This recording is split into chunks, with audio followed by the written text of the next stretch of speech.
Olá, eu sou a Emily.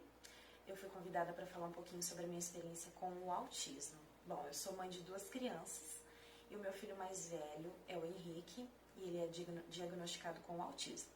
Ele teve o diagnóstico dele com 2 anos e meio. Porém, nós começamos a desenvolver esse processo, ele ainda tinha 2 anos, então foram 6 meses investigando, fazendo algumas avaliações, para então, com 2 anos e meio, receber o diagnóstico do neuropediatra. Hoje ele está com 4 anos e meio e ele tem uma irmãzinha também que hoje está com 2 aninhos e pouquinho.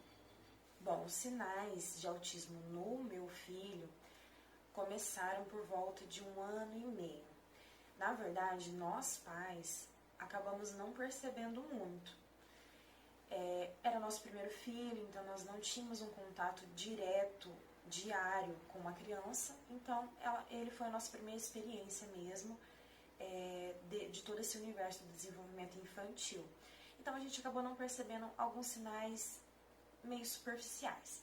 Então quem começou a perceber algumas coisas foi a pediatra dele, que com 1 ano e meio já estava achando estranho ele não falar ainda, não falava nada, nenhuma palavrinha. Então nos encaminhou para o neuropediatra, que pediu uma avaliação. Então com o Henrique, o principal sinal dele era o atraso de fala até então. E aí, ao longo da avaliação, do processo avaliativo que nós fomos fazendo com ele, né, com as profissionais, com a equipe multiprofissional, a gente ia percebendo alguns sinais pequenos, superficiais, e a gente foi realmente entendendo um pouco mais esses sinais do autismo, né? Então, além do atraso de fala, o Henrique ele tinha muito comportamento repetitivo, as brincadeiras restritas, né? Então era sempre a mesma brincadeira, sempre repetida as mesmas formas, e ele tinha um brincar incomum. Nós, pais de primeira viagem, nós não percebemos, mas hoje, como nós temos a nossa filha, a gente vê o quanto é diferente uma criança típica de uma criança atípica, né? Que nós chamamos uma criança com autismo de uma criança atípica, né? Que tem suas questões assim um pouco diferentes, né? Então hoje nós percebemos, né, que o brincar já era diferente do Henrique desde bebezinho. Então era sempre o carrinho, ele não usava para andar, ele usava só para virar o carrinho de ponta cabeça e virar a rodinha para ver esse movimento, né, esse giro, né? Então ele tinha esse comportamento muito assim de brincadeiras que giram. Então ele tinha fixação por ventilador, por máquina de lavar roupa, por liquidificador, tudo que gira, ele tinha essa fixação, esse hiperfoco, ele focava nessas coisas. Outras características que nós começamos a observar e que também é muito comum nas crianças que começam a apresentar sinais de autismo é essa aversão a texturas, como massinha de modelar, slime, às vezes a areia assim, de um parquinho, de uma praia, uma grama, né? Então o Henrique tinha mais por uma massinha de modelar e o slime que ele tinha essa aversão. Também o contato visual, né? Você olhar nos olhos do outro. O Henrique tinha um pouco dessa dificuldade, né? Que foi trabalhado já em terapia, mas muitas crianças apresentam essa dificuldade em manter o contato visual com o outro, para se comunicar mesmo, né? E uma das principais é a comunicação, né? É o não interesse pela comunicação. O Henrique teve muito disso. Então, além dele não desenvolver a fala, ele não desenvolvia porque ele não tinha interesse de manter uma comunicação. E a comunicação, ela é diferente de falar, né? Algumas crianças com autismo até aprendem a falar as palavras, porém não se comunicam. Então, o importante não é só a criança falar as palavras, né? É se comunicar, ter essa comunicação. Muitas vezes a criança com autismo, ela tá ali trabalhando a fala e a comunicação, acaba não falando muito bem, porém consegue começar a se comunicar muito bem. Isso é muito positivo também. Então, falar e se comunicar são coisas diferentes, né? E o Henrique tinha essas duas questões, né? Então, ele não falava muito bem, né? Demorou para começar a falar, demorou para desenvolver a fala. Agora, com 4 anos e meio que ele tá falando bastante, está formando frases, está conversando, está compartilhando os interesses, os acontecimentos, o que vê. Então ele vê alguma coisa na rua, ele compartilha, e até então ele não tinha isso, essa comunicação, esse interesse de compartilhar, que é muito comum na criança com autismo. Outra característica é usar a mão, né? Usar a mão do adulto para fazer o que a criança quer, né? Então a criança pega na mão do adulto e leva para fazer aquilo que quer, né? Em vez dele mesmo ir fazer, né, ou pedir, se comunicar pedindo, ele usa a mão do adulto para fazer, né? O Henrique teve um pouco disso lá quando era mais bebezinho, né? Já era um pequeno sinal, mas hoje ele já está bem mais evoluído, graças às terapias. E aí eu já entro também na rotina, né? Contar um pouquinho da nossa rotina com o Henrique, desde que ele começou as terapias, porque quando tem um diagnóstico e começa as terapias, a vida da família muda, né? Porque aí entra muitas terapias, entra muitas responsabilidades, é horário, é adaptação, então é um novo universo, né? Quando a gente inicia as terapias. E ao longo do processo a gente vai vendo a melhora da criança, né? Em todos os níveis dela.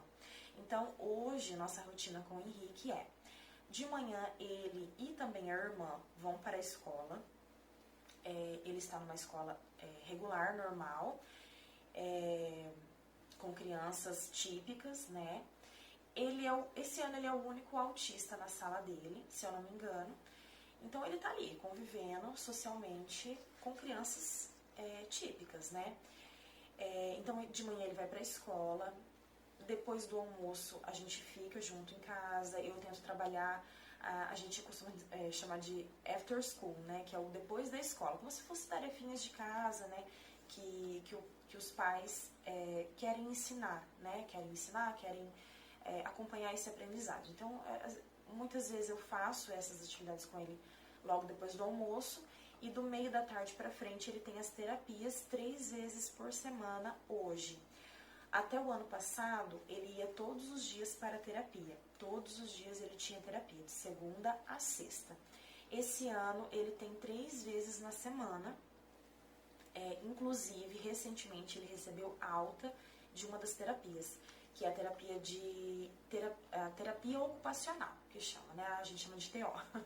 É a terapia ocupacional. Ele recebeu alta, porém está nas outras. As terapias que o Henrique faz hoje é a terapia comportamental, que nós chamamos de ABA. Ele faz 5 sessões por semana, então acredito, se eu não me engano, é 2 sessões na segunda, 2 sessões na quarta e 1 sessão na sexta. Eu acho que é isso, mas são 5 sessões, se eu não me engano. Ele faz também musicoterapia, né? Que ele ama. E ele faz fono. Hoje ele faz essas 3 terapias, né? Eram 4, mas ele recebeu a alta da TO. Então ele faz 3 tipos de terapia. Nós temos algumas outras possibilidades, né, de terapias, de intervenções, porém o Henrique, meu filho, hoje está com essas 3. Uma das terapias que a gente tem tentado buscar para ele é a terapia alimentar com a nutricionista. Estamos tentando, né? Mas nem sempre é fácil, né? Nós aqui na nossa cidade, aqui em Campo Mourão, nós temos um pouco de dificuldade em relação às crianças receberem o tratamento adequado, todas as terapias solicitadas pelo médico, né? Porque o médico solicita, mas nem sempre a família consegue essas terapias, né? E eu digo por conta da parte financeira mesmo. Hoje nós temos aqui na cidade uma clínica especializada em tratamento para autistas, porém a demanda é muito grande, né? Nem a APAE e nem a clínica Ampara conseguem dar conta dessa demanda, né? Então nós temos essa dificuldade, né? O número de crianças, de pessoas, na verdade, diagnosticadas com autismo vem crescendo a cada ano, né? Então, há alguns anos atrás, 20, 30 anos atrás, coisa recente, na verdade, né? Eram a cada 100 e poucas pessoas, uma era diagnosticada com autismo. Hoje, eu não lembro o dado correto, mas acredito que a cada 40 e algumas crianças, uma é diagnosticada com autismo, né? Então, é só a gente pensar, alguns anos atrás, era numa escola, numa escola pequena, no período da manhã, na escola toda, de 150 alunos, uma criança tinha autismo. Hoje em dia, a gente acaba encontrando em cada sala, né, uma criança com autismo, né? Então, os números vêm crescendo. Porém, a demanda é grande e não temos como suprir, né, com as terapias necessárias para eles terem um bom desenvolvimento em todas as áreas da vida deles, né? Então, né, a gente fica meio assim, não tem muito o que fazer, né? A família que pode bancar financeiramente as terapias no particular é aquelas crianças que conseguem um bom desenvolvimento, um bom prognóstico, né? Acaba tendo uma melhora muito significativa em pouco tempo, digamos assim. E as famílias que não conseguem suprir com esse gasto financeiro dessas terapias, a criança acaba continuando em atrasos e acumulando atrasos ao longo da vida, e isso vai dificultando a vida, né, da criança, dos familiares, e essa criança vai virar um adulto, né. Então é importante a gente pensar o quanto é importante, o quanto é essencial as terapias para a criança autista desde bebezinho. Então eu recebi 3 perguntinhas para eu responder, e da minha forma, assim, conforme eu penso, conforme eu tenho tido as experiências, eu vou tentar responder como eu vejo essas questões. Então, a primeira é como identificar uma pessoa com transtorno do espectro autista, né, uma pessoa com autismo. Eu já falei algumas características, né, que foi as que meu filho teve. Tem algumas outras características. E o interessante do autismo é que cada criança tem as suas características, os seus sinais, né, para a gente observar, para chegar num diagnóstico, ou até só chegar numa suspeita e poder levar para um atendimento especializado para receber um diagnóstico. Nós chamamos de transtorno do espectro, né? Então, um espectro, ele tem várias formas, vários níveis, a gente compara muito com uma cor e os seus tons, né? Então, o azul, temos vários tons de azul, né? A gente vai escolher uma tinta da cor azul, a gente tem vários tons da cor azul. E assim é o autismo, né? Nós temos várias características e cada criança vai ter ali a sua característica, o seu jeitinho, as suas peculiaridades. Então isso é muito importante a gente saber, porque o autismo ele não é um diagnóstico muito fechadinho, né? Então cada criança vai ter seu jeito, né? A gente conversando com mães, a gente escuta muito isso, né? Então, o meu filho não apresentou seletividade alimentar, mas o meu apresentou. Meu filho não andou na pontinha dos pés, não anda na ponta dos pés, o meu filho anda. Então, não é um diagnóstico bem redondinho. E cada criança tem o seu jeitinho, mas claro que a gente tem essas características principais, que é o atraso de fala, é a falta de comunicação, usar a mão, comportamentos repetitivos, gostos e interesses restritos, né? Só gostar de tal desenho, só querer brincar de tal coisa, né? Sempre muito restrito, sempre tem que ser do mesmo jeito. O carrinho sempre tem que ir para frente, depois para trás, e aí vira estaciona. Ele não pode fazer outro jeito, né? Que a criança já se desorganiza, né? A gente tem muitas questões comportamentais na criança com autismo por conta disso. Ele tem hiperfoco por cozinha, né? Até tem aqui, a gente tem aqui várias coisinhas de cozinha, fogão, geladeira, batedeira, liquidificador, várias coisas. Então, o hiperfoco dele, um dos hiperfocos dele é cozinha, brincar de cozinha, de cozinhar. Então, usar esse hiperfoco para se comunicar, para desenvolver uma conversa, né? Para mostrar o seu interesse pelo que ele tem interesse também, né? Isso eles observam muito. E aí a terceira pergunta é como se comportar ao conversar com uma criança com autismo ou com uma pessoa com autismo. A gente se comporta como qualquer outra conversa, né? Então, se portamos de forma leve, de forma tranquila, né, falando de forma objetiva, e a gente se comporta também de forma objetiva, de forma leve, né? Eu acho que a leveza, a paciência, a tranquilidade diz muito sobre nós, né? E transmite muito também para o outro. Isso eu acho que em qualquer conversa com qualquer pessoa, né? A gente ter essa postura leve, suave, delicada, com clareza, com paciência, com educação, isso é para qualquer conversa, né? E aí com uma criança com autismo, que percebe mais os sentimentos, né, os comportamentos das pessoas e tem um maior impacto muitas vezes, é mais importante ainda a gente se portar de uma forma leve, suave, né? Bom, eu falei, né, o Henrique faz as aulas na escola de manhã, à tarde, o primeiro período da tarde, ele fica comigo em casa, com a irmã, brincando, fazendo algumas atividades, passando alguns ensinamentos. E 3 vezes na semana ele vai para a terapia no final da tarde, faz as terapias. Geralmente são 2 ou 3 terapias por dia, desses 3 dias da semana. E aí retornamos para casa, já é finalzinho da tarde, brincamos mais um pouco. A parte lúdica, né, é muito importante para criança com autismo. Eles têm muito essa dificuldade na imaginação, no faz de conta, no criar, né? Então, por isso que eles têm muitas brincadeiras repetitivas, porque eles não sabem muitas vezes o faz de conta, o criar, né, o imaginar. Então a gente precisa trabalhar muito essa questão da imaginação, do faz de conta, do brincar, e é muito importante para a criança. Então hoje o Henrique, com 4 anos e meio, ele tem muito disso, né, de conseguir imaginar, de conseguir inventar, de fazer de conta, né.